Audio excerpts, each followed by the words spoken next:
तुम्हाला घेतलेलं साहित्य. इथे मी बारीक चिरून घेतलेला 1 वाटी कांदा घेतलेला आहे, टोमॅटो घेतलेला आहे, जिरा, मीठ, बारीक चिरलेली लसूण, कांदा खोबऱ्याचं वाटण, कोथिंबीर आणि आलं लसूण पेस्ट आणि लागणारे मसाले आणि तुम्ही उकडून घेतलेले चणे.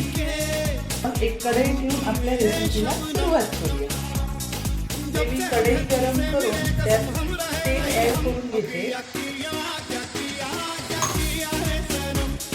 तेल आपलं व्यवस्थित गरम झालेलं आहे, त्यात मी आता जिरा ॲड करते. बघू शकता जिरा आपलं व्यवस्थित झालेलं आहे. आता मी त्याच्यात बारीक चिरलेली लसूण ॲड करते.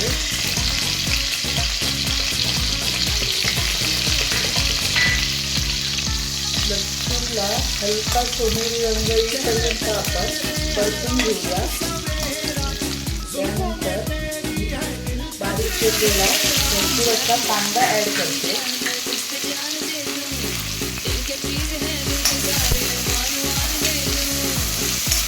कांदा आपण व्यवस्थित भाजून घेऊया. मी एकदम अशी साधी सोपी रेसिपी दाखवत आहे, जेणेकरून कोणी ही रेसिपी सहजासहजी बनवू शकते. अगदी बॅचलर मुलंही बनवू शकतात ही रेसिपी. आणि साहित्यही मी अगदी कमी वापरलेलं आहे, त्याच्यामुळे जे आपल्या घरात जसं अवेलेबल असेल तसं आपण साहित्य वापरू शकतो. त्यामध्ये आता आलं लसूण पेस्ट व्यवस्थित भाजून घेतो.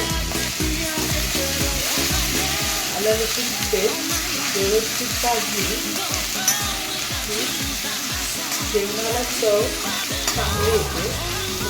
पेस्ट मी 2 मिनिट तरी व्यवस्थित कांद्यामध्ये भाजून घेते. मसाले ॲड करून घेते.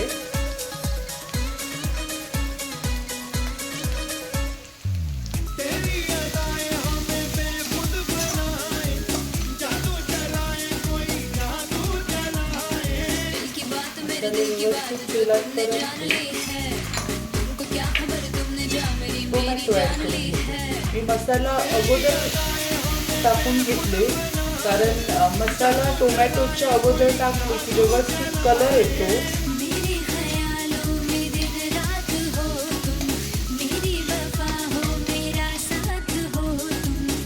चवीनुसार मीठ ॲड करते, म्हणजे आपला टोमॅटो व्यवस्थित लवकर भाजून येईल.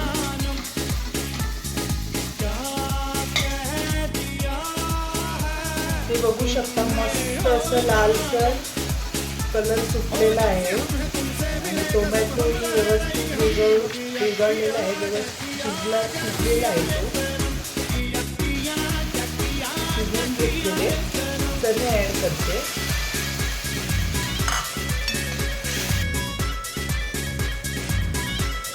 तर चणे थोडे मसाल्यामध्ये बॉईल झाल्यावर मी त्याच्यावर कांदा खोबऱ्याचं भाजून घेतलेलं वाटण ॲड करते.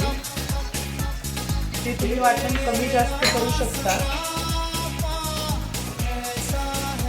चण्यांचं राहिलेलं पाणी त्याच्यात ॲड करते आणि व्यवस्थित उकळी येईपर्यंत मी टाकून घेते. आहा, क्या बात है. मस्त असा कलर आणि घरभर वास सुटलेला आहे. चना मसाला इथे रेडी झालेला आहे. त्यावर आता बारीक चिरलेली कोथिंबीर व्यवस्थित विरघळून घेते. बघू शकता इथे मस्त अशी आपली डिश तयार झालेली आहे.